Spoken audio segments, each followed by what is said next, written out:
Vale, no sé si me escuchan bien, ¿cómo están?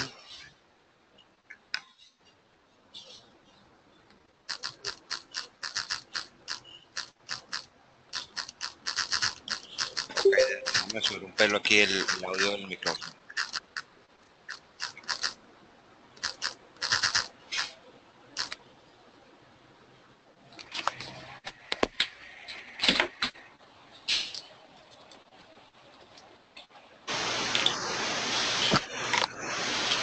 Ahora, ¿qué tal? ¿Se escucha igual o mejoró algo el audio?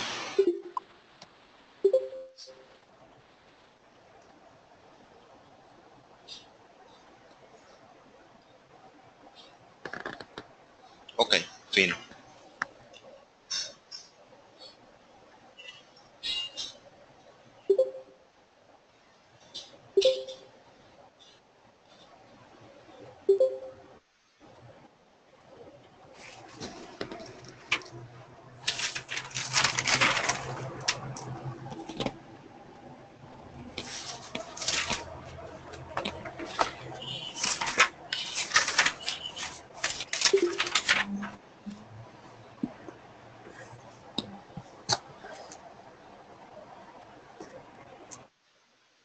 Ok, vamos a arrancar entonces.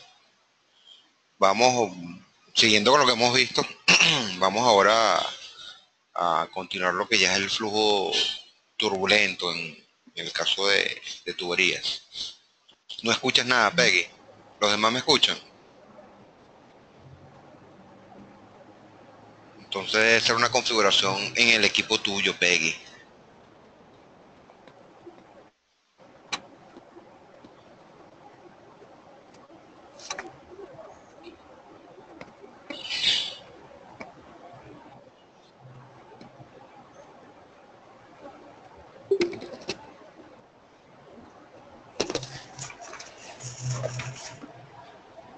Ok.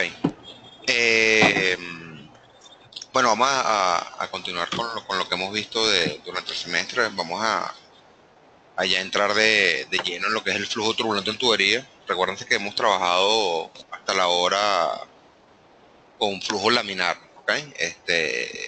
Integramos las ecuaciones de Navier-Stokes y, bueno, y encontramos lo que era la distribución de velocidades y los esfuerzos cortantes. Ayer les envié lo que era digamos, el contenido de lo que vamos a dar hoy, para que revisasen en los libros, en todo eso, en el material de apoyo, y bueno, no estuvieran tan en el aire hoy, ¿ok? Bueno, vamos a ver lo que es el flujo turbulento en tubería, vamos a empezar a ver lo que es el concepto de rugosidad en tuberías. Básicamente, uno, lo que les había comentado en clases anteriores sobre la clasificación hidráulica o cómo, según su comportamiento, cómo se pueden clasificar las superficies. ¿Se recuerdan lo que era que les había comentado, superficies lisas y rugosas de modo muy somero? Ya lo vamos a ver ya más en detalle qué es lo que significa cada cosa desde el punto de vista hidráulico, la distribución de velocidades en las tuberías para régimen o flujo turbulento, la ecuación de Darcy-Weisbach, el factor de fricción, el diagrama de Nicorazzi y el diagrama de Moody por hoy. O sea, yo espero no la traté de hacer muy extensa el día de hoy. Sí, sí, la estoy grabando. En teoría, sí la puse a grabar, ¿ok? Bueno, seguimos. Cualquier cosa digamos, me hacen señas, ¿ok? Si voy muy rápido, una duda, cualquier cosa. ¿Ven perfecto la lámina? No sé si logran ver las láminas. Sí, ok, perfecto. Ok, chévere. El flujo turbulento en tuberías, fíjense. Hasta ahorita lo que les está comentando el análisis del flujo laminar, ok, en las tuberías, eh, puede ser complejo, pero fíjense que lo que nosotros hemos trabajando era que integrando las ecuaciones de Navier-Stokes y empleando la ley de viscosidad de Newton, podíamos encontrar lo que era la solución analítica, lo que era la distribución de velocidades y los esfuerzos cortantes, ¿ok? Para el caso de los flujos que estuviesen bajo un régimen laminar. Ahora bien, en la naturaleza no todos o la mayoría de los flujos realmente ocurren bajo un régimen turbulento, ¿ok? Entonces, y al ser un régimen turbulento, ya la cosa se empieza a complicar, porque ya la ecuación de Navier-Stokes ya es muchísimo más compleja, por no decir imposible, su solución. Eh, También entra lo que es la ley de Newton, ya no es válida para el caso del flujo turbulento, porque ya es un flujo más complejo, un flujo tridimensional y que requiere un análisis muchísimo más complicado que de hecho no, prácticamente imposible. ¿Ok? Ahora bien, lo que se busca como tal desde el punto de vista práctico, que es lo que se persigue en el caso del diseño de tuberías, es determinar cuánta energía voy a necesitar para que transite una cierta cantidad de caudal por un elemento de construcción, una tubería. Es decir, si tengo que llevar, digamos, agua de un sitio A un sitio B, llámese una planta de potabilización, una estación de bombeo o una fuente de abastecimiento, ¿ok? A una fuente de consumo. Entonces, lo que me interesaría saber es una tubería de un diámetro determinado, qué capacidad de conducción tiene. Y para eso necesito saber cuánta energía, eh, cuánta energía necesito para conducir. Por ahí otra persona dice que no escucha nada, pero creo que el resto se escucha. O sea, debe ser un problema particular de internet de ustedes o algo. Okay. Por ahí Ricardo dice que carguen de nuevo la página. Eso suele aplicar cuando tienen cuestiones internas. Entonces, lo que se persigue en el fondo es determinar cuánta energía voy a consumir para poder transportar el flujo. Entonces, en el caso del flujo turbulento, se ha venido enfocando el estudio para eso, desde el punto de vista práctico, ¿ok? O sea, no detenerse en tratar de resolver todos los problemas, sino ir a la parte práctica por lo complejo de la solución matemática. Ahora bien, entra un concepto, ¿ok? Entra un concepto que tiene que ver con lo que es el comportamiento hidráulico de las tuberías, ¿ok? Ese comportamiento hidráulico, bueno, tomen datos ahí William está pasando datos en el chat de que la gente que tiene problemas de audio, parece que es una configuración del explorador, para que tomen ahí consejos y resuelvan ahí lo que es el problema de audio, ¿ok?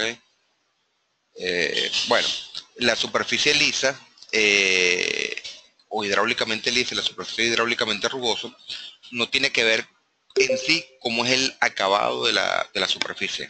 Yo creo que eso lo llegué a comentar en clase. Ustedes pueden tener una superficie que sea extremadamente pulida. De hecho, el pizarrón, para que tengan un orden de idea, el pizarrón de clase, y se puede comportar como un elemento o una superficie rugosa. ¿Ok? Y pueden tener una superficie que sea papel de lija, por decirlo de alguna forma, y se comporte como una superficie lisa. Y eso va a depender del tipo de fluido que esté transportando, de las condiciones dinámicas del flujo. Entonces, esa subjetividad o esa percepción que tenemos de catalogarla o asociar la palabra liso y rugoso con el acabado de una superficie, para el caso de los fluidos no se aplica. ¿Okay? Hay que cortar ese cordón umbilical con esa escuela, digamos, tradicional o esa formación que venimos, ¿ok? O que han venido ustedes. Ahora, en el caso de los flujos turbulentos, ¿ok? La rugosidad del contorno, como está en la lámina, se juega un papel, ¿ok? Pero, ¿qué pasa? Que en el caso de cuando entramos a analizar lo que es la subcapa laminar, se recuerdan cuando vimos en el caso de las placas sumergidas, esa subcapa laminar en la región turbulenta, ¿ok? ¿Qué puede ocurrir? Como esa subcapa laminar va disminuyendo, ¿verdad? Se va estrechando en cierta medida, puede ser de tal forma de que las imperfecciones del contorno, la rugosidad, ¿ok? Como está en el dibujito que está en la parte inferior, ¿ok? Acá, ¿ok? En esta parte de acá, podrán ver que esto puede ser lo que es la forma, digamos, a nivel microscópico del cómo es el contorno y la subcapa laminar. Ahora, ¿qué ocurre? si esa irregularidades, esas alturas, ¿ok? Del contorno, quedan completamente sumergidos en la subcapa laminar, ¿ok? ¿Qué va a pasar? Las fuerzas viscosas ahí van, en cierta forma, van a seguir gobernando sobre la dinámica, entre comillas, del flujo turbulento en esa subcapa laminar, ¿ok? O sea, sí va a seguir ocurriendo, va a seguir presentándose influencia de los esfuerzos viscosos, ¿ok? En nivel de la subcapa laminar. No sé, cuando estamos en esos casos en donde las irregularidades del contorno, ¿ok? Esa rugosidad tengan una altura menor a lo que es el espesor de la subcapa laminar, estaremos en presencia de un flujo que se estaría comportando desde el punto de vista como un flujo en un medio liso, en una superficie lisa, pero hidráulicamente, ¿ok? Ahora bien, este, ahora bien, ¿qué ocurre? En el caso contrario, fíjense que esta parte que están acá, esto es lo que experimentalmente, lo que sería ese espesor de la subcapa laminar en el régimen turbulento. Ahora, ¿qué pasa cuando ocurre lo contrario? Cuando el espesor de la capa, de la subcapa laminar, ¿ok? Es menor que las alturas, ¿ok? De esa rugosidad. Se va a cortar, ¿ok? Es como si ustedes básicamente tuviesen yo creo que por aquí puedo dibujar, ajá. Ustedes tuviesen, supongan que tienen aquí las irregularidades del contorno, ¿ok? Y viene la subcapa laminar. En este caso sería lo que es la tubería o la superficie lisa. Fíjense, viene la subcapa laminar y no hay ningún problema porque, ¿qué ocurre? Las irregularidades quedan completamente sumergidas en lo que es la subcapa laminar. Ahora, ¿qué ocurre cuando estamos en un régimen hidráulicamente rugoso? Tenemos igual las mismas imperfecciones, podemos tener inclusive las mismas que tenemos ahorita, es decir, la misma superficie, pero resulta que ahora el fluido que está circulando es otro fluido, ¿ok? Con otras propiedades, con otra viscosidad. Y en ese caso, la subcapa laminar que se forma sería esta y se vería interrumpida por esas irregularidades. Entonces, ¿qué ocurriría? Lo que es los efectos de la subcapa laminar quedarían completamente confinados o interferidos por lo que son esas rugosidades y en consecuencia no afectarían, ¿okay?, lo que es la dinámica del flujo. Entonces, en ese caso, sería o se estaría ocurriendo lo que es justamente esa clasificación, se estaría comportando como hidráulicamente rugoso, ¿ok? Pero fíjense la aclaratoria que le estoy haciendo, podemos tener la misma superficie, puede ser un tubo de acero, y para un caso está transportando agua, digamos, y para otro caso está transportando aceite. Y para los dos casos, ¿ok? Para un caso puede comportar como un flujo hidráulicamente liso y para el otro caso puede comportar como rugoso, ¿ok? Siendo el mismo material, ¿ok? No sé si hasta ahora está más o menos claro, es un poco confusa la explicación, ¿ok? Pero estoy tratando de hacerlo lo más práctico para que lo vayan procesando la información, ¿ok?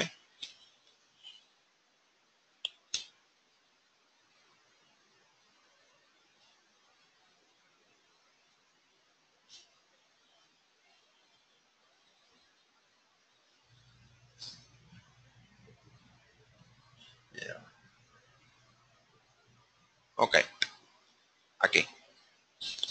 Fíjense justamente lo que está comentando. Este es parte de lo que es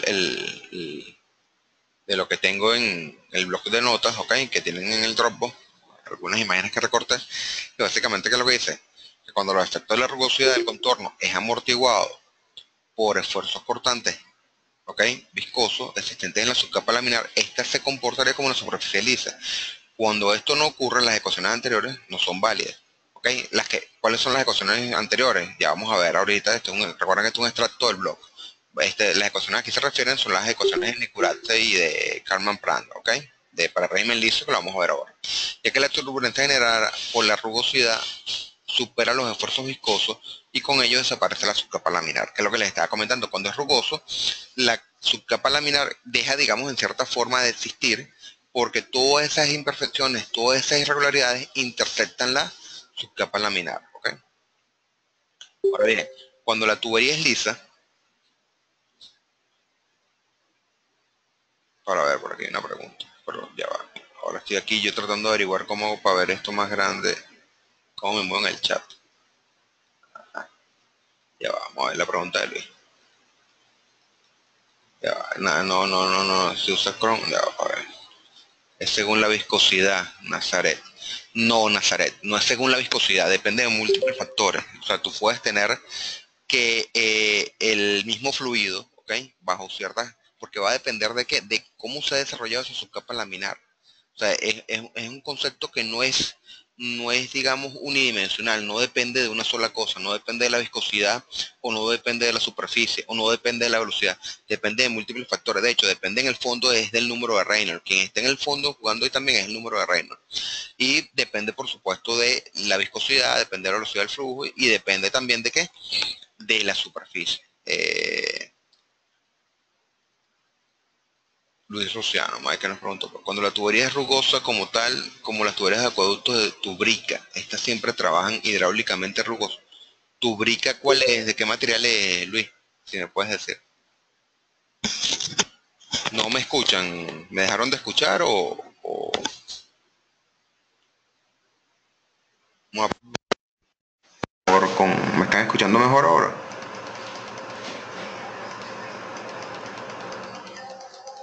¿Escuchan? Ya lo hice, ya lo hice.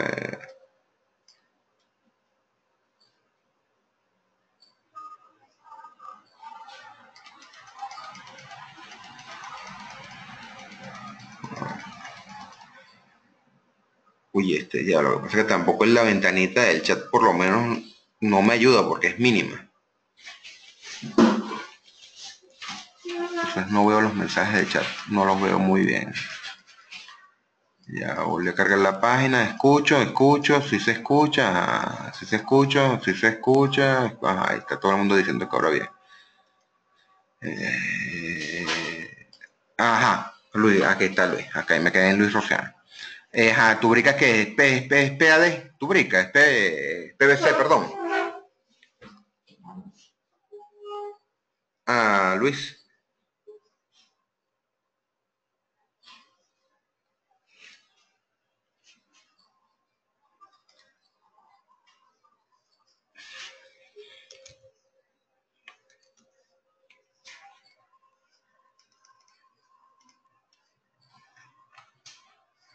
Ah,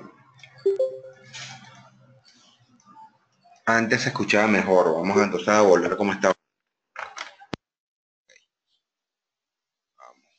Ajá, sí, PVC, Luis, ajá, se escucha mejor, sí, es PVC, ok, ya, listo, ya. Lo que pasa es que el chat no se me actualiza. Entonces aquí tengo que estar ampliando la ventanita, de verdad que, a ver, paciencia. Sí, sí, ya vi, es PVC, ok, fíjate.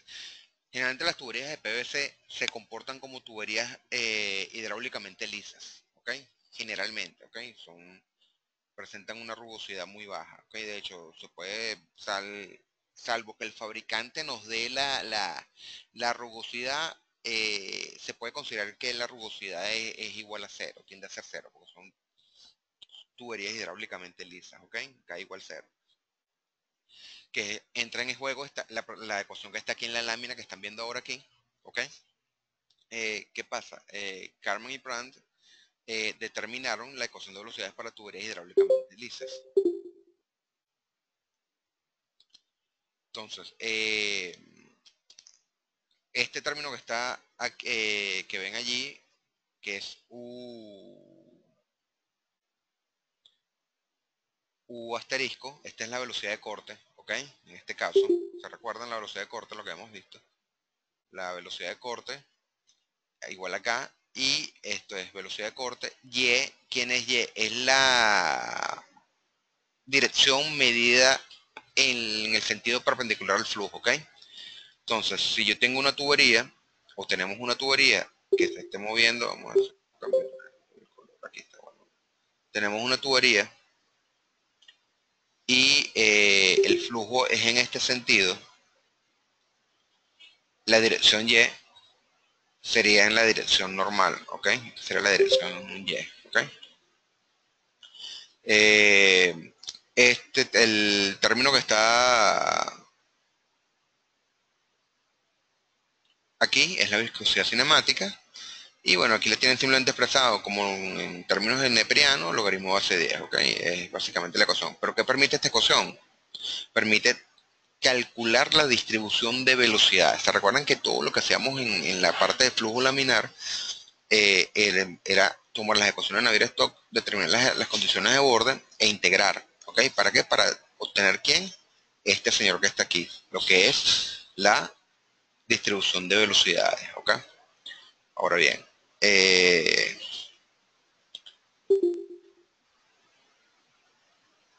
Karman Pran, por acá las tengo unos enlaces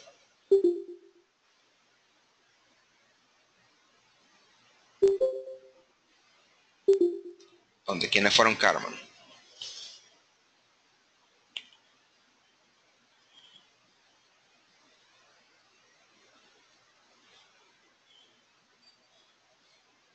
Vamos a ver si logro aquí está. Deberían estar viendo aquí, ¿ok? O sea, en la presentación, quién fue Teodoro o quién fue Karma. Aquí básicamente tienen la biografía del señor, pero ¿qué es lo importante? Se los coloco para que empiecen a ver los años de vida de estos investigadores, ¿ok? Fíjense que falleció en 1963, ¿ok? Eso también lo vamos a ver cuando ahorita veamos lo que es Pran. Van a ver también en qué periodo vivió, ¿ok? Para que entonces empiecen a ver desde cuándo fue que se lograron, digamos, estos avances a nivel de la mecánica de fluido y hoy, 50 años después, en el mejor de los casos, 40 años después, todavía sus descubrimientos siguen siendo válidos, ¿ok? Para lo que es el desarrollo de la mecánica de fluidos como tal. Quedo pensando esto. Y caput, se cerró.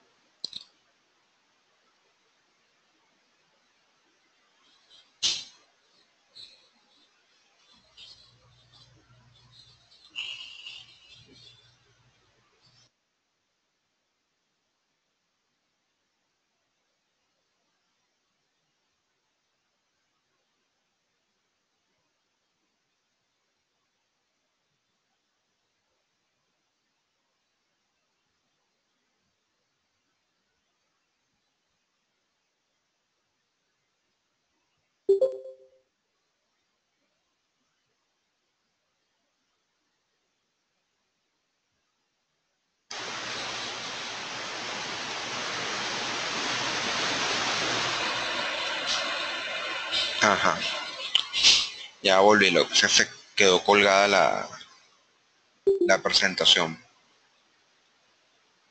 Ok, disculpe, ajá, para ver, me están preguntando. Listo, se me fue la imagen, sí, no, a todo es que se quedó colgada la máquina, no se preocupe. Ajá, ya supongo que ya regresó el audio y el video, ok. Listo, volvió. Disculpa. Ah, ya entonces la velocidad perpendicular. No, no, no, no. Fíjense, y es la dirección. Es como tal cual como vimos en las ecuaciones de Navier, ¿ok? Exactamente, es como colocó Luis. Es la distancia perpendicular, es la variable, ¿ok? Recuerden que la distribución de velocidades, si esta es la tubería, ¿ok? ¿Ok? Yo lo puedo tener, recuerden lo que les hablé del régimen uniforme y todo esto, ¿no? Yo puedo tener esta distribución de velocidades, ¿ok? ¿Qué pasa? En la dirección del movimiento, sea X o sea S, ¿ok? No cambia. Pero si me muevo en la dirección normal al movimiento, ¿ok? Ahí sí cambia, ¿ok? Lo que es la distribución de velocidad. Esta Y está asociada a esa dirección normal. ¿Cómo cambia ese perfil, esa distribución, ¿ok? No sé si con eso aclaré la duda que tenían por ahí sobre el Y. ¿Ok? Ok, perfecto. Seguimos. Ok, aquí tienen básicamente lo anterior, pero ahora para el caso de tuberías hidráulicamente rugosas, ¿ok?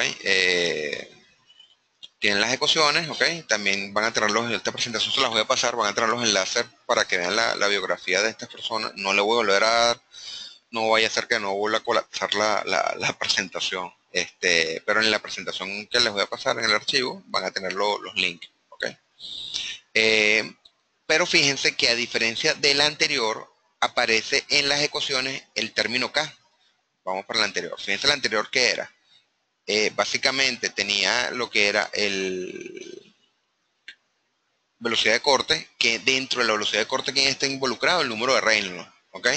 Perdón, el número de Reynolds no, está la densidad del fluido, ¿ok?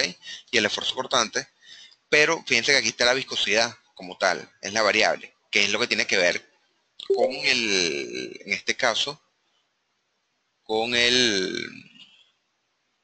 con lo que me define el movimiento, ¿ok? De esa interfaz de la subcapa laminar allí para las tuberías hidráulicamente lisas. Ahora, para el caso siguiente, fíjense que sigue estando la Y, ¿por qué? Porque es la dirección normal al movimiento, justamente donde estamos determinando el perfil de velocidades, la distribución de velocidades, pero está lo que es K. ¿Quién es K? K viene siendo la rugosidad de la tubería, ¿ok? Sigue apareciendo la velocidad de corte, ¿ok? Es decir, el esfuerzo cortante y la densidad, ¿se recuerdan? ¿Ok? Pero por aquí que tienen, van a tener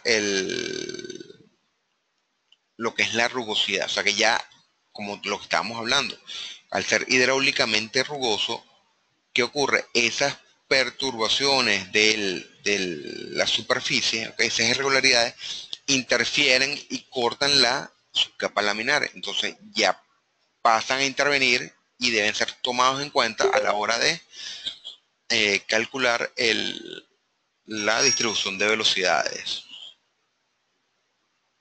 Ahora bien, eh,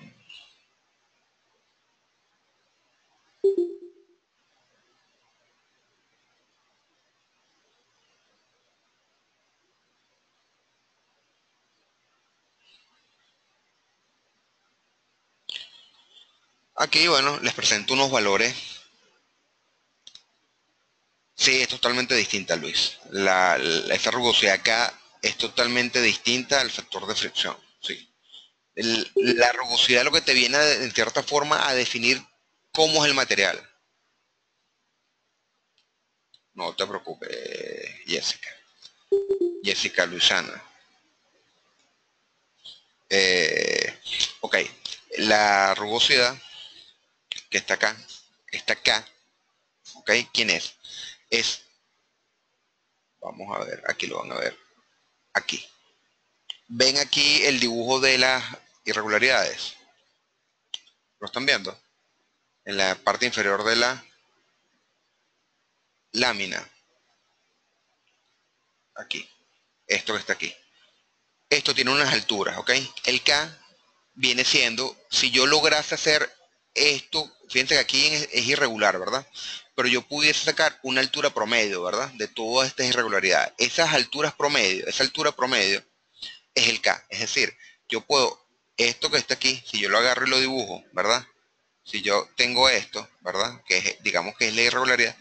Si yo tomara granos de arena y yo los coloco unos, ¿verdad? Así como les estoy mostrando, los voy pegando. ¿Qué va a pasar? Aquí yo tengo una altura promedio, un K. Esa altura promedio vendría siendo esto que está aquí, este K. ¿Lo ven? No sé si ahora me entiende más sencillo lo que es o que viene a representar esa K, esa rugosidad. ¿Ok? Recuerden que esto es microscópico, esto son fracciones de milímetros, ¿ok? Muy pequeño. Salvo que sean una tubería que esté totalmente corroída o tenga incrustaciones, y por supuesto el K pasa a tener milímetros o centímetros de altura, lo cual sería una cuestión prácticamente que ya caótico pues, para el nivel del funcionamiento hidráulico. ¿Ok? Entonces con eso quedó claro lo que es el K. Vamos a seguir entonces.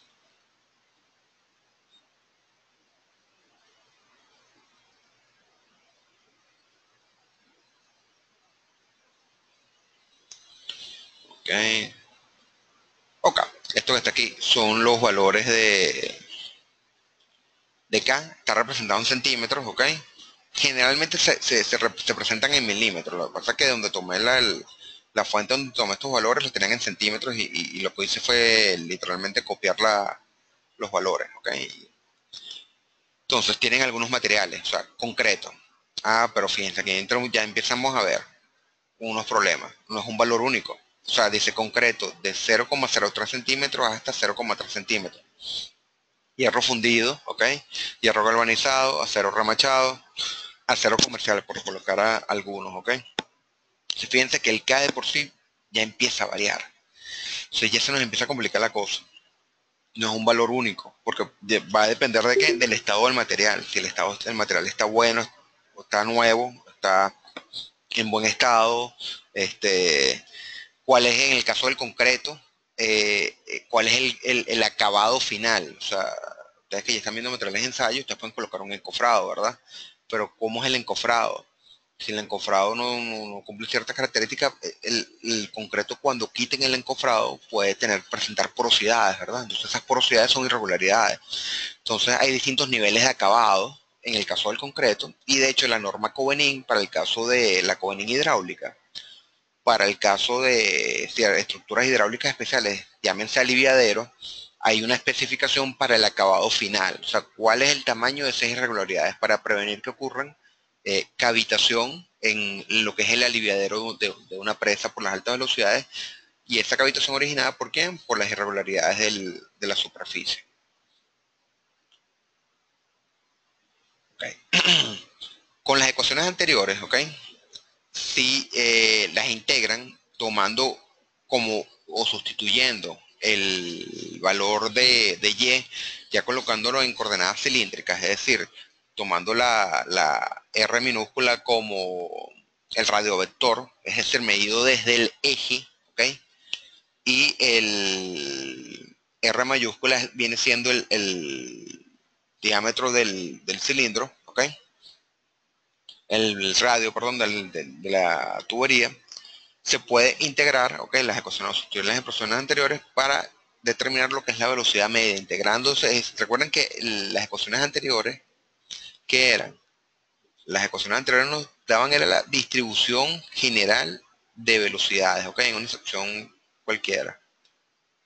Ahora bien, ahora, si yo tomo estas ecuaciones, ¿verdad? Estas ecuaciones que están acá, que es para un Y cualquiera, yo las integro, ¿verdad? Se recuerdan tal cual lo mismo que hacíamos para el caso de flujo laminar. Yo las integro o las integramos, determinamos el caudal, ¿se recuerdan? Y después luego que determinamos el caudal, dividimos ese caudal entre el área de flujo, tendríamos que la velocidad media. Entonces, haciendo eso, es que pueden llegar a estas expresiones que están acá. ¿Ok? Que las tienen tanto para tuberías hidráulicamente lisas como para tuberías hidráulicamente rugosas. ¿Ok? Aquí está expresado en función del logaritmo neperiano, pero esto es indistinto. Esto lo pueden expresar en función del logaritmo base 10. Ahora, ¿qué pasa? Fíjense, esto de hidráulicamente lisa e hidráulicamente rugosa, no, se han, no, se han, no sé si no se han dado cuenta, pero son dos extremos.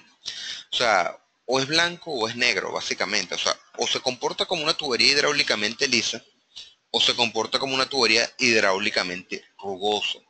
Pero ¿y qué pasa cuando no ocurre eso? O sea, entonces ya se empieza a complicar más la cosa. Porque esto que estamos viendo es para dos casos extremos. O es completamente liso o es completamente rugoso. Pero eso no pasa siempre. ¿Ok?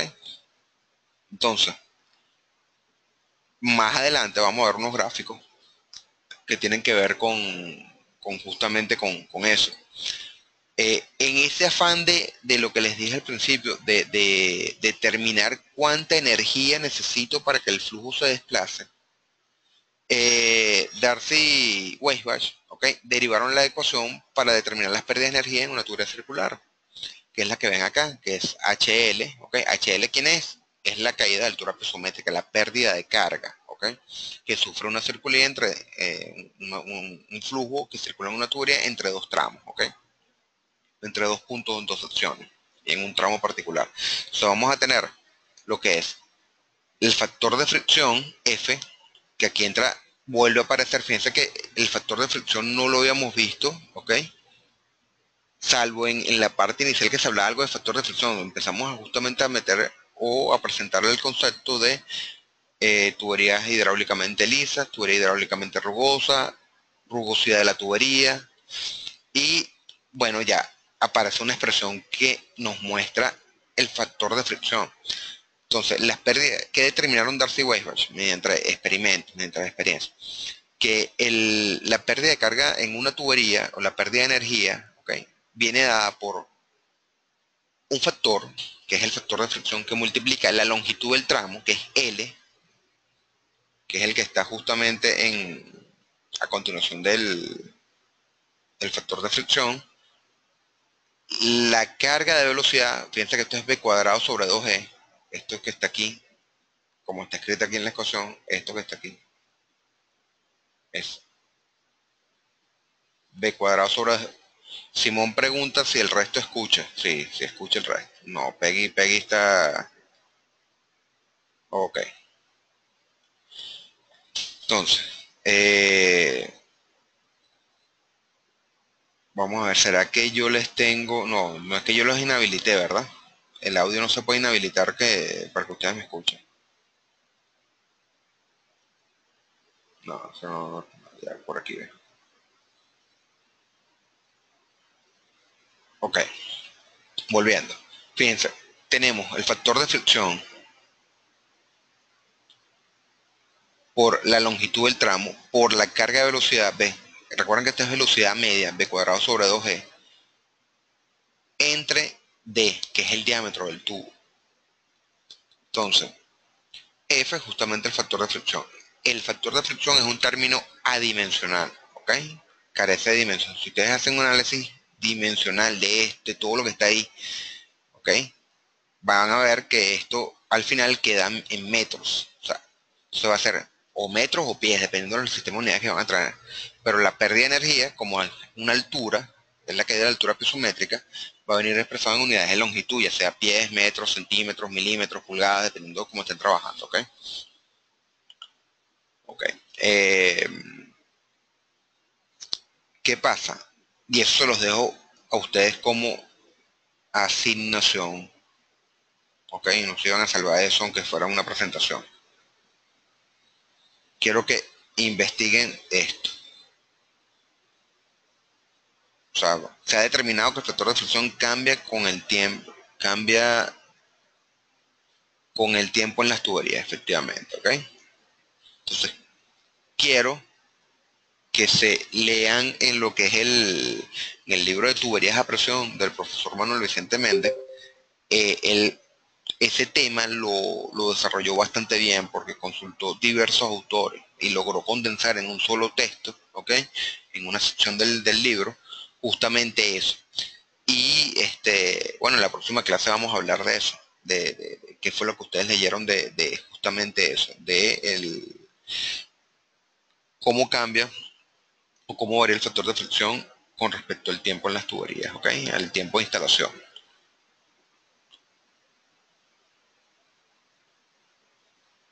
Vamos a seguir.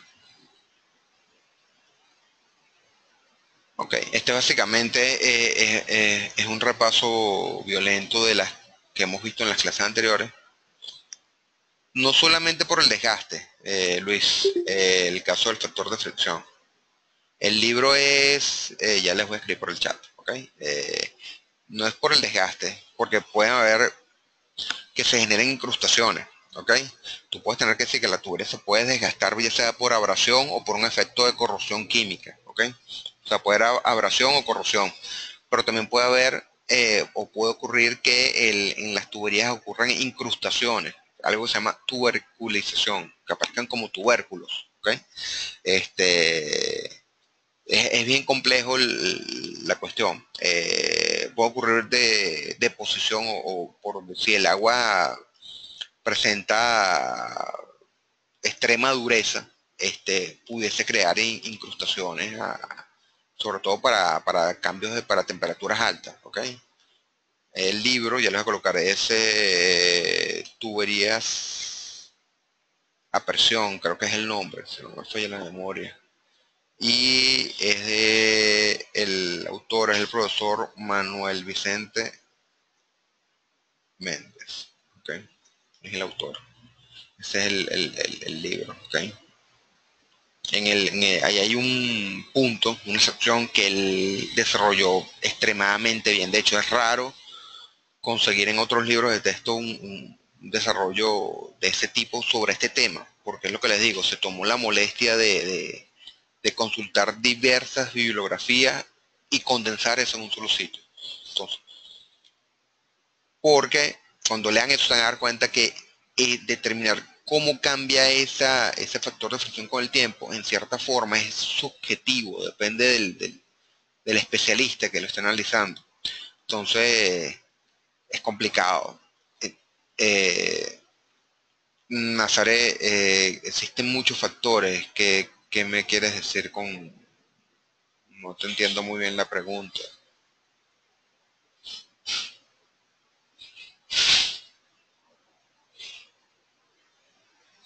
Si puedes un poquito explicarte un pelo mejor para ver si te puedo aclarar. Mientras tanto, sigo. Escribe por el chat. No es solo por la corrupción. Son diversos factores, lo que les dije. Puede ser que ocurra un efecto, o sea, químico, ¿ok? Puede ser químico, pero puede ser también un efecto mecánico de abrasión, ¿ok? Supongan un fluido, agua, que transporte arena, ¿ok? Y ese flujo está a una velocidad relativamente alta o normal. ¿Qué ocurre? Es como una lija. Si transporta arena, ¿ok? ¿Qué va a pasar? Es como si estuvieran pasando una lija sobre la superficie y comienza a generar abrasión, ¿ok? Se puede comer la tubería y dañar, alterar lo que es la rugosidad con la cual se hizo el diseño. O puede ser que crean lo que les dije, se produzcan incrustaciones. Son diversos factores, no es solamente corrosión. Corrosión es uno de las aristas del problema, pero no son todos, ¿ok? Eh,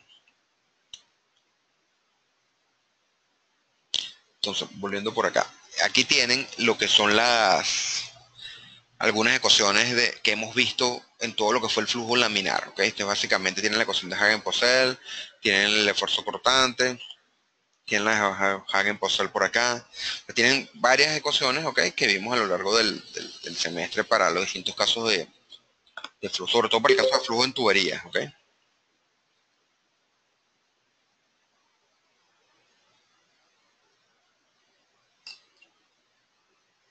Okay. Si tomamos esta ecuación que está aquí y la igualamos con la ecuación de Darcy-Weisbach, fíjense que lo que les comentaba aquí ya está más ordenada, ¿okay? Más decente lo que les comentaba yo. Este término que está aquí es la carga de velocidad. La pérdida de energía viene siendo el factor de fricción por L, que es la longitud del tramo que estamos estudiando, entre el diámetro por la carga de velocidad. Si se iguala esto, ¿ok? Fíjense que esto viene del análisis previo que hicimos, vamos a llegar a que la velocidad de corte, ¿ok? Esta expresión que está acá, es igual a la velocidad media por la raíz cuadrada del factor de fricción entre 8. Si esto lo tomamos y lo sustituimos en la expresión de la subcapa laminar, vamos a tener la subcapa laminar expresado en términos también del factor de fricción. Y si tomamos las ecuaciones de Karman-Prant que vimos antes, tanto para tuberías hidráulicamente lisas o superficies lisas y para superficies rugosas, ¿ok? Vamos a tener lo que son las ecuaciones para determinar el factor de fricción para cada uno de esos casos. Fíjense que ya las ecuaciones empiezan a complicar, sobre todo en el caso de la superficie lisa, porque si queremos determinar cuánto es el factor de fricción, fíjense que aparece a ambos lados de la expresión, o sea, de la igualdad, ¿lo ven? Aparece aquí unos sobre raíz del factor de fricción igual a algo, donde ese algo es el logaritmo, ¿ok? Y allí está el factor de fricción. Entonces, la forma de determinarlo no es no se puede hacer un despeje simple, ¿ok? De hecho, es un proceso iterativo. Y luego tenemos del otro lado lo que es para el caso de las tuberías que se comportan hidráulicamente rugosas, ¿ok? Aquí, digamos, el factor de fricción sale un poco más simple, ¿ok? Pero igual no son ecuaciones sencillas. Hoy en día, con las herramientas que tienen o que disponemos nosotros de cálculo, de cómputo, por supuesto que esto es una trivialidad, pero pónganse en los zapatos de alguien en 1960, ¿ok? 1965, ¿ok? 1950, que tuviesen que realizar estos cálculos, ¿ok? Que hoy para nosotros es una trivialidad, se podrán imaginar con regla de cálculo lo que podría representar en la inversión de tiempo, ¿ok? Para hacer eso. Entonces, en resumen, básicamente lo que vimos ahorita, a nivel de las ecuaciones, tenemos la velocidad de corte, ¿ok? Cómo relacionar la velocidad de corte con el factor de fricción y las ecuaciones, este es el número de Reynolds, esto que ven acá, cómo relacionar el factor de fricción con el número de Reynolds para el caso de las tuberías lisas y cómo relacionarlo, ¿ok? Con el número de Reynolds en el caso de hidráulicamente rugosa, donde ya aparece lo que es la rugosidad de la tubería. Entonces, fíjense lo que les he estado diciendo. Esto es dos extremos. O no afecta para nada la rugosidad de la tubería, o afecta la rugosidad de la tubería completamente. Pero ¿qué pasa cuando estamos en esa zona intermedia que no es blanco ni es negro, sino que es una escala de grises? Ahí justamente vamos a ver los estudios que hicieron o que hizo Nicorazzi, que era un estudiante de plan. Igual todos ustedes lo que ven cuando vean la presentación esto, en la que les voy a enviar por el correo, vean los nombres de las personas, es que está es un hipervínculo, ¿ok? O sea que le dan y les va a llevar a la biografía de la persona, para que lean un poco sobre la persona. ¿Qué hizo Nicorazzi? Una experiencia controlada, ¿ok? Con granos de arena, justamente, él empezó a emular o buscar simular las pérdidas de fricción digamos, que ocurren en una tubería de acero transportando agua, ¿ok? Él buscó qué granos o qué tamaño de granos de arena en capas lograban simular esa rugosidad. Entonces, esa K vino justamente fue de eso, el K, lo que es la rugosidad de la tubería. Ahora, él introduce otro término, que es el término de lo que es lo que se conoce como rugosidad relativa, que es simplemente el cociente entre la rugosidad absoluta del elemento, el K, y el diámetro de la tubería. Porque se dio cuenta que no solamente no dependía únicamente, o sea, que el material fuera tubería de acero y agua, sino que también dependía del diámetro. O sea, pudieran tener, digamos, que una tubería que se comportaba de cierta forma, digamos, acero y agua, para ciertos diámetros del acero, tendía a comportarse más como una tubería hidráulica, o se aproximaba más a una tubería hidráulicamente lisa, o se aproximaba más a una tubería hidráulicamente rugosa. Entonces, no dependía únicamente del tipo de material, sino que también dependía de quién, del diámetro del material. ¿Ok?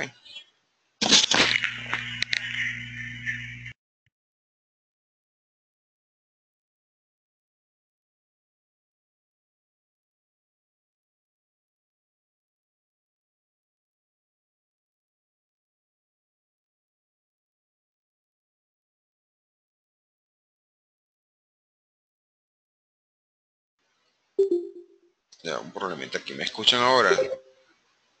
Sí, ¿verdad? Ok. Creo que sí, ya volvió el audio, sí. Esto de repente, como que mírame, pero no me toque el, la presentación. Ok, fino, seguimos. Eh, entonces, no sé, me escucharon la explicación de la rugosidad relativa, porque ahí fue justamente cuando se quedó como, ok, perfecto, creo que sí, porque están respondiendo ya. Ok, entonces, ese concepto se vio que era, o que dependía también toda la parte del factor de fricción, toda la dinámica del flujo, también dependía del diámetro. Entonces, lo que era en sí todo el proceso de descripción del factor de fricción en función del número de Reynolds no es tan simple. Entonces, Nicorazzi desarrolló este diagrama que ven ustedes acá. ¿Ok? Este diagrama tiene una zona donde es el flujo laminar. Fíjense que Esto que está aquí es 2 por 10 a la 3. ¿Se recuerdan lo que era el límite para hasta donde se podía verificar el flujo laminar? Que era 2000, 2100, ¿se recuerdan? Ok, fíjense, aquí tienen. O sea, hay un primer tramo en donde no se ve completa la gráfica. ¿Hasta dónde se ve Nazaret? Cuéntame. No se lee el número de Reynolds. En la parte de abajo donde dice Reynolds.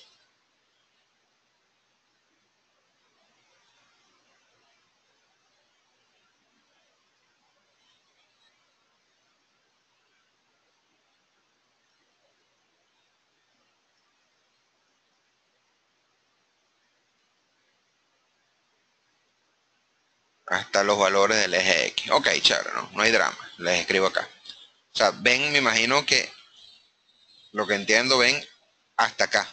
Hasta donde tengo el puntero, ¿verdad? ¿O no? Ven aquí. O sea, ven los valores. 10 a la 3, 10 a la 4, 10 a la 5, 10 a la 6. Si lo ven. Lo que no ven es que, ok, no hay rollo. Ok, fino. Eh,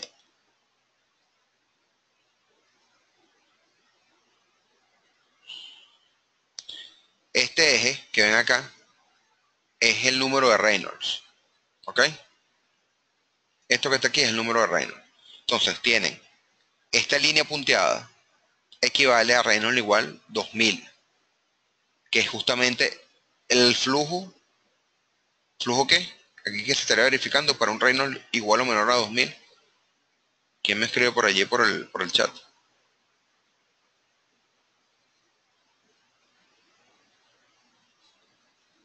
Laminar, exactamente, ¿ok? Tenemos en esta primera parte un flujo laminar. Fíjense que aquí la relación es lineal, ¿ok? Es una recta, ¿ok? Luego viene una zona que es de transición, siguen el puntero rojo que les estoy marcando, que es una zona de transición, y luego como si fuera una hidra, le salen múltiples cabezas, ¿ok? Ahora, cada término que ven aquí, estos números que ven aquí en cada curva, ¿es quién? La rugosidad relativa. Entonces empiezan a salir como ramas, ¿ok?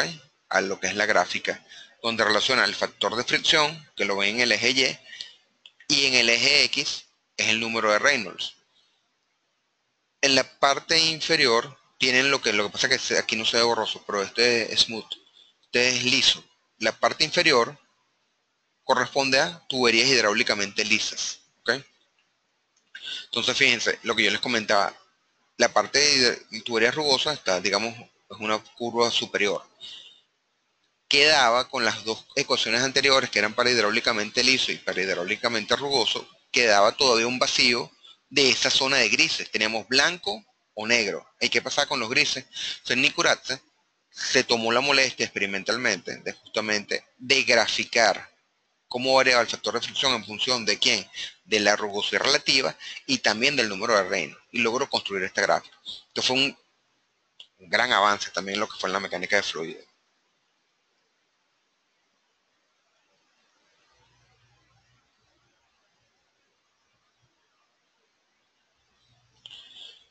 Entonces, fíjense, básicamente es un extracto de los apuntes que están compartidos en el Dropbox, ¿ok?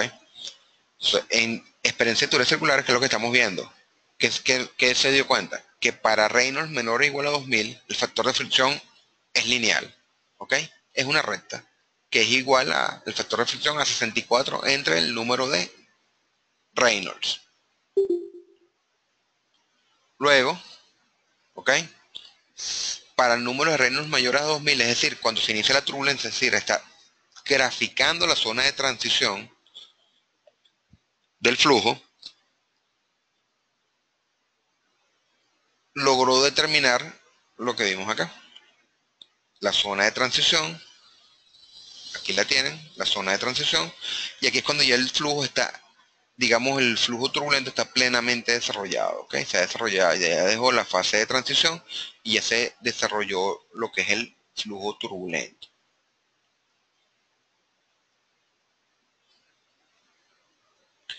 Ahora bien, a posterior a Nikuratse, Colebrook White, ¿ok? Igual a partir de ensayos, determinaron la ecuación que ustedes ven acá, esta ecuación. ¿Qué permitió esa ecuación? Bueno, fíjense. Anteriormente, ¿qué teníamos? Teníamos una ecuación que permitía calcular el factor de fricción para tuberías hidráulicamente lisas, otra ecuación para tuberías hidráulicamente rugosas, luego vino el diagrama de Nikuratse, ¿ok? Pero fíjense, no tenía ninguna ecuación que permitiese calcular el factor de fricción para cualquier condición de flujo, ¿ok?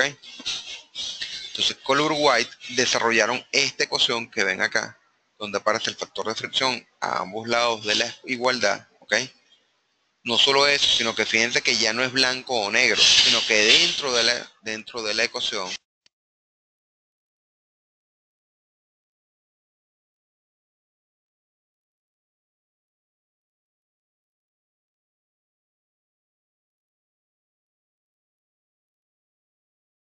sino que dentro de la ecuación se está tomando en cuenta quién, el número de Reynolds, es decir, la viscosidad cuando los esfuerzos viscosos gobiernan el fluido, ¿ok? Pero también aparece quién, la rugosidad del flujo.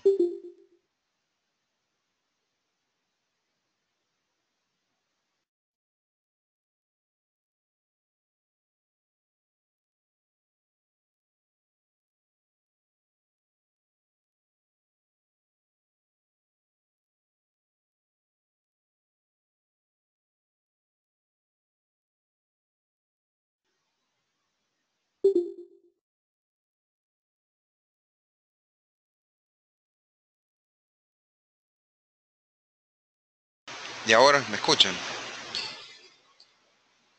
Sí, está como medio fastidioso el micrófono. Ok, listo. Ok. Me quedé en la parte del factor. Se fue y se alentó la cosa.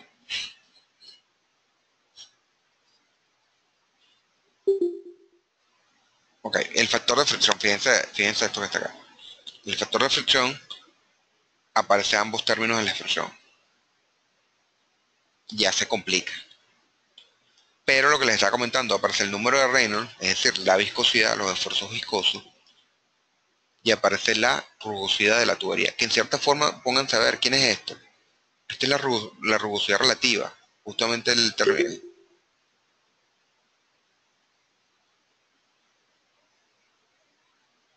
No, la zona de transición, Samuel, es esto, te voy a mostrar.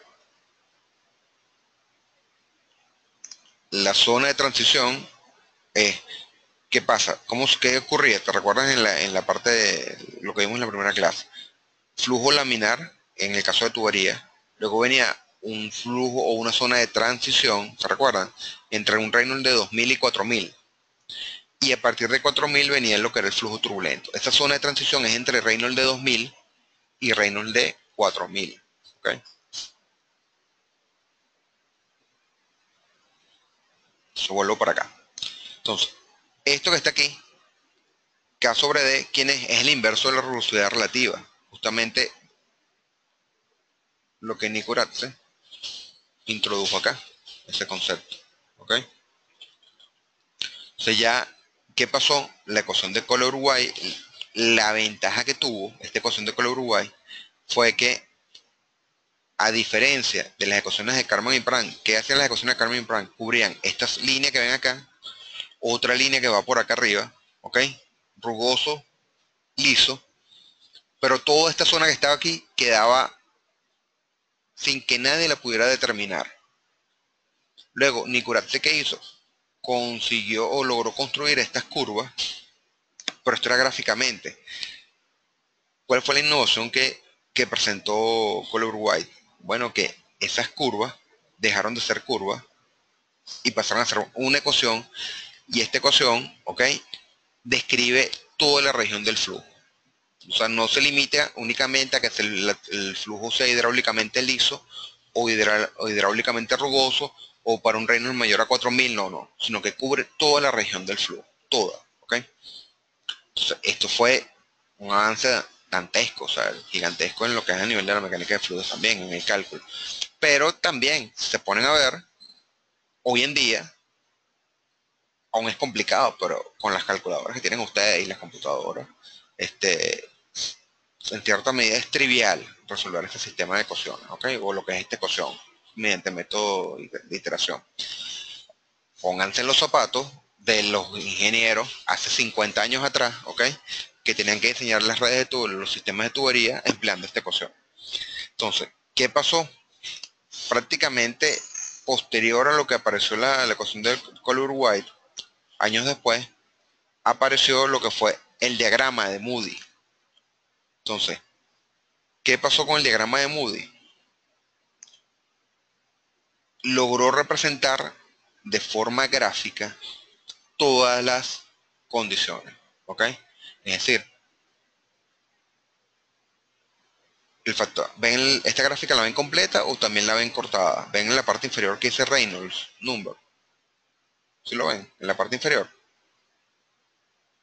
¿No? Ok. ¿Ven los números del eje X, por lo menos? ¿Sí? Ok, perfecto. Ese es igual que la gráfica de Nicorazzi, ¿ok? Este es el número de Reynolds, lo que está en el eje X. En el eje Y es el factor de fricción. Y bueno, fíjense que el diagrama de Moody que presenta, presenta justamente, vean acá, la ecuación, aquí van a ver mucho mejor lo que les hablaba de las zonas que no cubrían antes, cómo fue evolucionando esto. Tienen la curva que describe, ¿ok? Las tuberías que son hidráulicamente, ¿qué? Lisas, ¿ok? Tienen otra curva, esta que está acá, ¿ok? O esta zona, que describe el flujo hidráulicamente rugoso, no es una curva, es toda esta zona que ven acá. ¿Ven la línea punteada? Esta línea punteada, ¿ok? De esta línea punteada hacia acá, viene definida por esta ecuación, por la ecuación de tuberías hidráulicamente rugosas. Pero ¿qué pasaba? Que es lo que les comentaba yo. Tenían toda una zona que antes de Color White y del diagrama de Moody, lo ven, esta zona que estoy marcando en amarillo, que estaba a la deriva, no estaba definida. Si la tubería y el flujo en ella se contenía, ocurría dentro de esta franja amarilla, no la podíamos calcular. Teníamos que, antes que apareciera lo que era el diagrama de Moody, o las ecuaciones de Cole Uruguay, teníamos que conformarnos a determinar el factor de fricción fuera de esta zona amarilla. ¿Lo ven? Entonces, ¿qué permitió el diagrama de Moody y la ecuación de Cole Uruguay?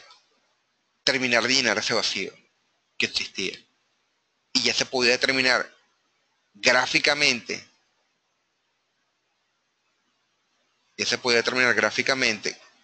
qué valor correspondía al factor de fricción para cada número de Reynolds. ¿Cómo se lee esta curva? Supongan que tienen un flujo que presenta un Reynolds igual a 10 a la 6, ¿ok? Y quieren determinar el factor de fricción. Simplemente buscan el número de Reynolds, leen en la vertical, esto está en escala logarítmica, esto que ven acá es la rugosidad relativa. Esta es la rugosidad relativa, entonces simplemente se mueven en la vertical hasta que corten la curva que corresponda a la rugosidad relativa de la tubería que están estudiando. Entonces, ¿cómo sería? Cortan, supongan que es aquí, y luego simplemente se muevan hacia la izquierda y leen en el eje Y. Entonces, esto simplificó el cálculo, ¿ok? Esto hasta no hace nada se seguía empleando, ¿ok?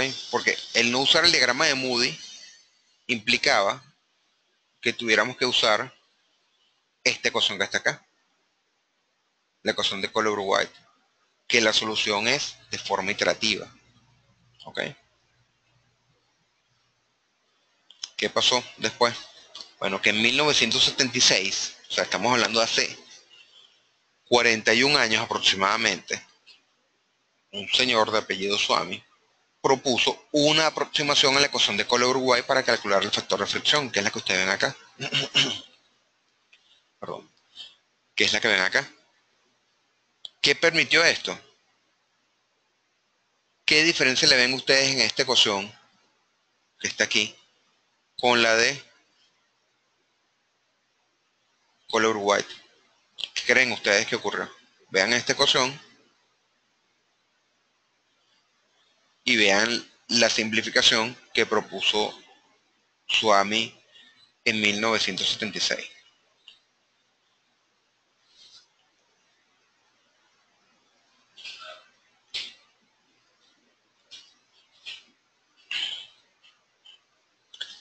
Exactamente. Que ahora la F está despejada, está libre.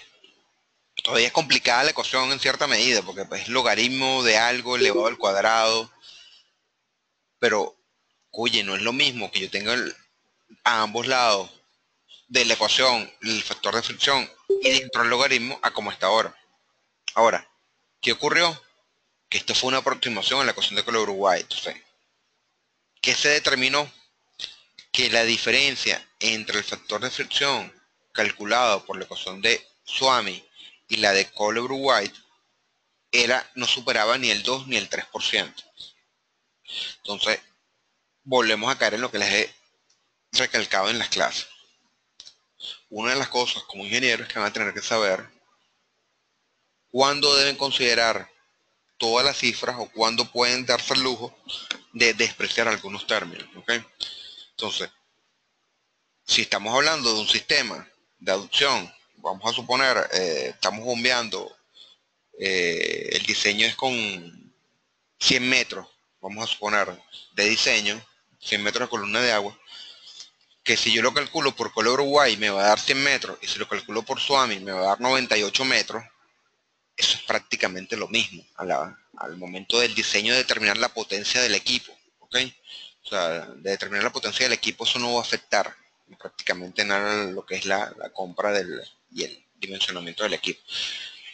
Y no supera el 2 o 3%, Nazaret, supera la diferencia. Si tú calculas el factor de fricción y en consecuencia la pérdida de energía por la ecuación de Color Uruguay o la calculas por Swami, no te va a dar el mismo valor porque las ecuaciones son empíricas.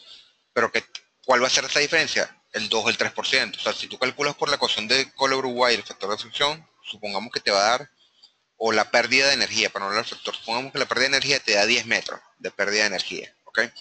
Si lo calculas por la ecuación de Swami, la diferencia va a ser del 2 o 3% más o menos. ¿Qué quiere decir eso? Bueno, que si por tu Color Uruguay te dio 10 metros, ¿verdad?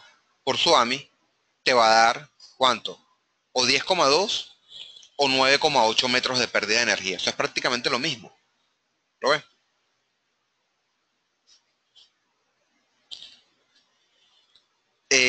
Rafael, yo no lo diría menos preciso, porque es lo que te estoy diciendo. O sea, primero que para decir que algo es preciso, tiene que ser absoluto. ¿Ok?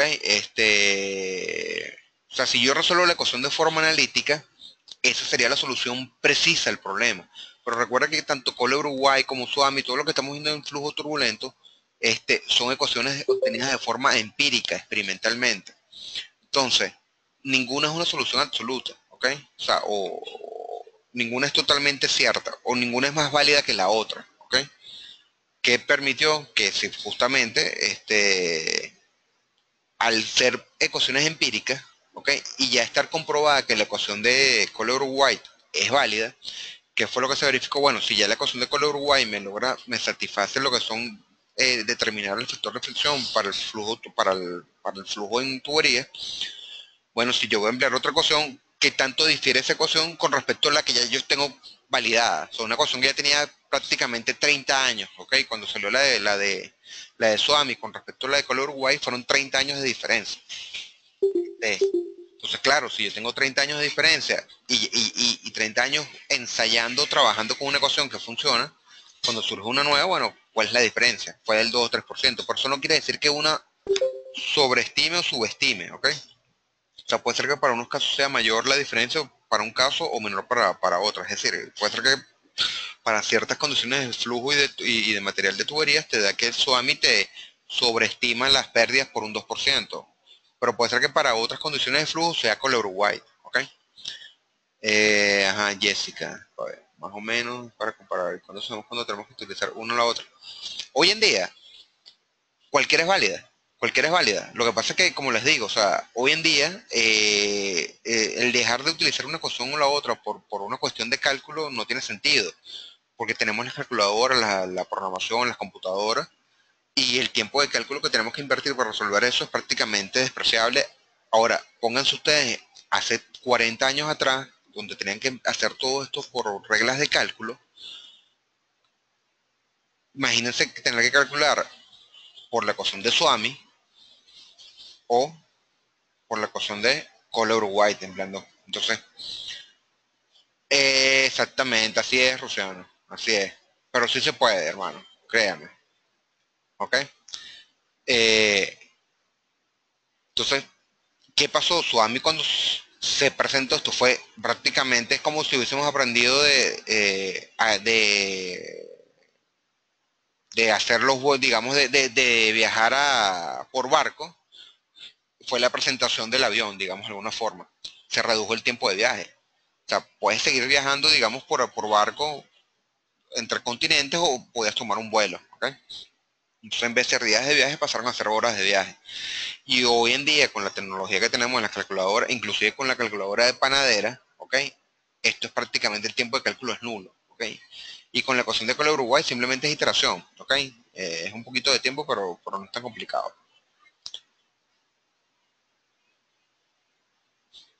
Y creo que esa era la última lámina. ¿Sí? ¿Sí? ¿Correcto? Ah, bueno, 9:43. Ahí está.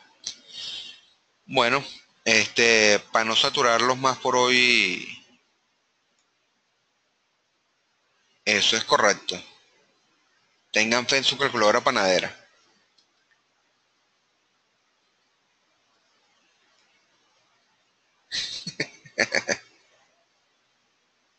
Sí, es con respecto a los dos. De hecho, lo más sencillo es, si están muy complicados, en vez de usar la calculadora panadera para calcular con el Uruguay, ¿qué pueden usar? ¿Qué se les ocurre?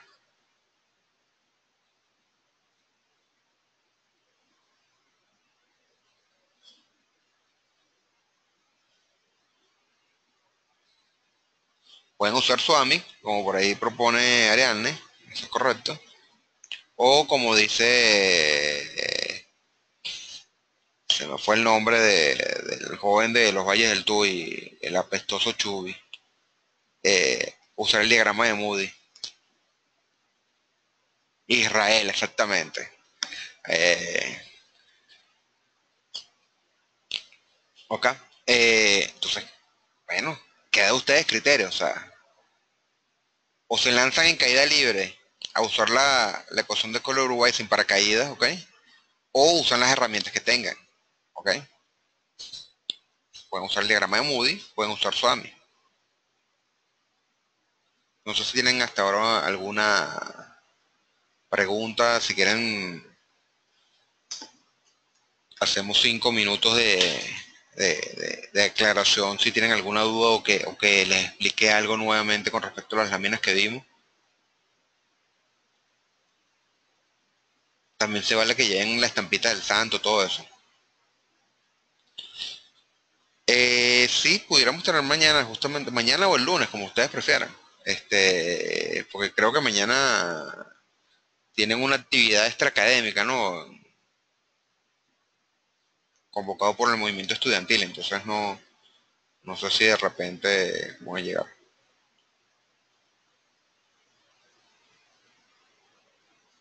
Un correo. Sí, me parece muy bien. Cuando que me envíen un correo a ustedes con las características de las tuberías rugosas, Luis.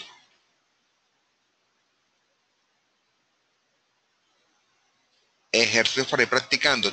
Claro que sí, todo eso lo tenemos. Eso lo podemos ver mañana si quieren.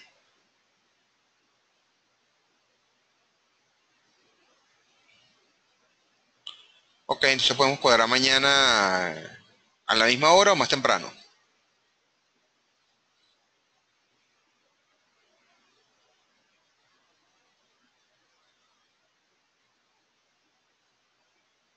Ok, vamos a hacer una cosa para no empezar por acá.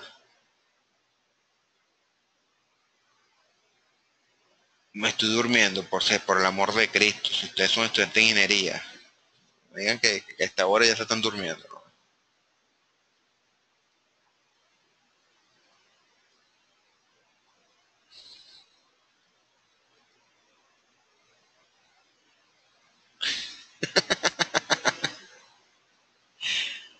Empezaron a sacar los trapitos.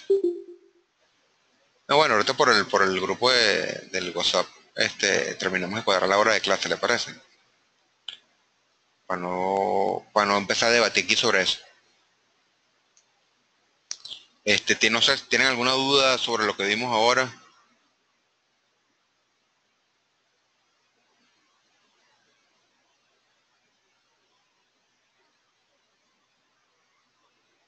No. Listo. Terminamos entonces.